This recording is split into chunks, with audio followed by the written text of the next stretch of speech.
नमस्कार साथियों। आजकल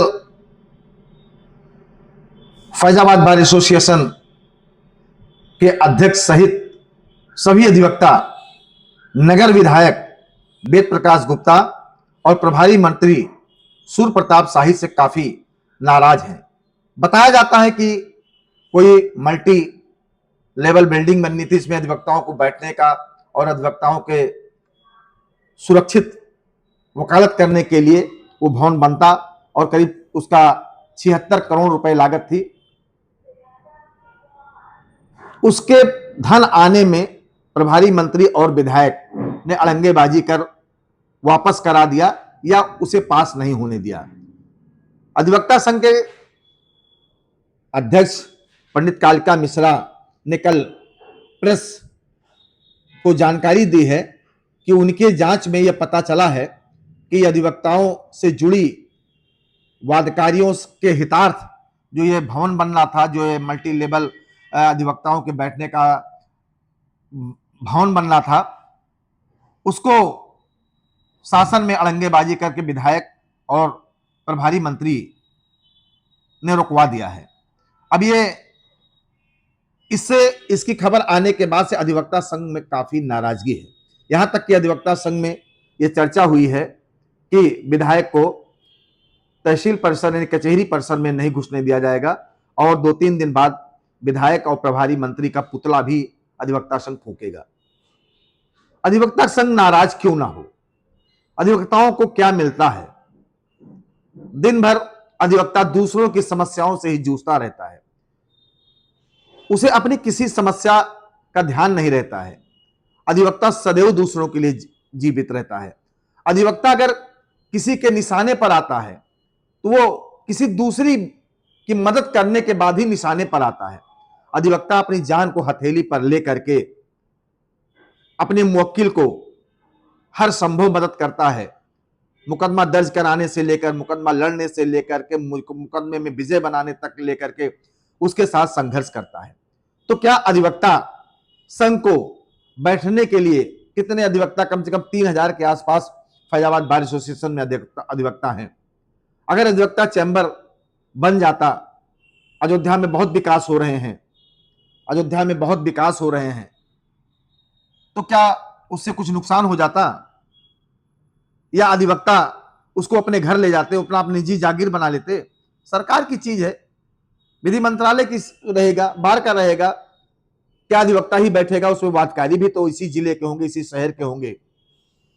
अब आरोप चूंकि नगर विधायक वेद प्रकाश गुप्ता पर लगाए, सीनियर विधायक हैं और काफी समझदार विधायक हैं, और उनके साथ प्रभारी मंत्री पर भी लगा है। तो मैं प्रभारी मंत्री जी के विषय में तो ज्यादा नहीं जानता हूं, चूंकि गोरखपुर के रहने वाले हैं, वो यहाँ के प्रभारी मंत्री हैं। खैर ये बात भी सही है, बिना उनके किसी अनुमोदन के या बिना किसी उनके साथ चर्चा किए शासन से कुछ नहीं आ सकता है। विधायक का इसमें नाम आना ये दुर्भाग्यपूर्ण है।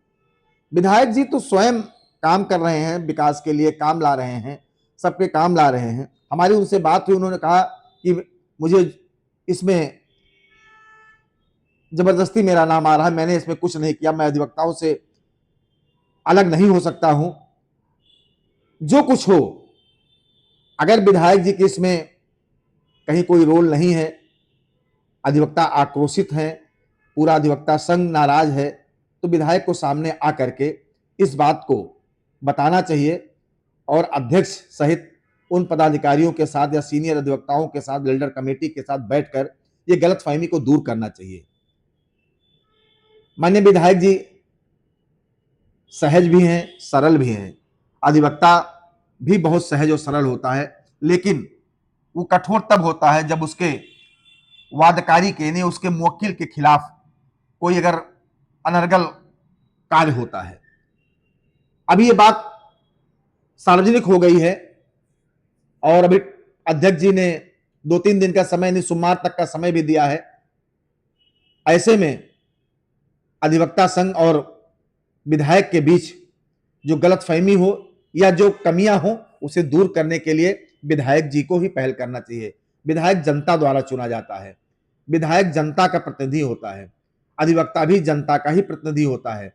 जज के सामने, कोर्ट पर, अधिकारी के सामने वो किसी पीड़ित का ही प्रतिनिधि करता है, वो अपनी पीड़ा लेकर के अधिकारियों के सामने नहीं जाता है। तो मेरा विधायक जी से अनुरोध है कि वो अधिवक्ता संघ, एल्डर कमेटी और अधिवक्ता जो सीनियर अधिवक्ता है उनसे वार्ता करके ये जो एक समाज में छवि बन रही है इसको समाप्त करें और अधिवक्ता के हित के लिए जो पैसा रुका हुआ है उसे लाने में मदद करें और पत्राचार करते हुए, शासन से पत्राचार करते हुए इस पैसे को अविलंब जारी करवाएं और ताकि यहां अधिवक्ताओं के बैठने के लिए, उनके सुरक्षित रहने के लिए ये कार्य हो सके। ये मेरा विनम्र अनुरोध भी है। अधिवक्ता संघ, अधिवक्ता बहुत दयालु होता है। अधिवक्ता तो अपने मुवक्किल के लिए लड़ता है, बाकी किसके लिए थोड़ा लड़ता, अपनी व्यक्तिगत चीज थोड़ा अधिवक्ता के पास है। इसीलिए मैंने आज सोचा कि आज मैं इस वीडियो के माध्यम से ये जो 2-3 दिन से चल रहा है अधिवक्ता हित में जो कार्य होना था वो रुका हुआ है, किस कारण रुका हुआ, कौन सा यहाँ पे अपराध हुआ कि अधिवक्ताओं के लिए बिल्डिंग के लिए धन आना चाहिए था वो रुक गया है, उसका कारण क्या है, इसको साफ करने के लिए विधायक जी को या अधिवक्ता संघ जिनको दोषी मान रहा है उनको सामने आना चाहिए। जय सिया राम।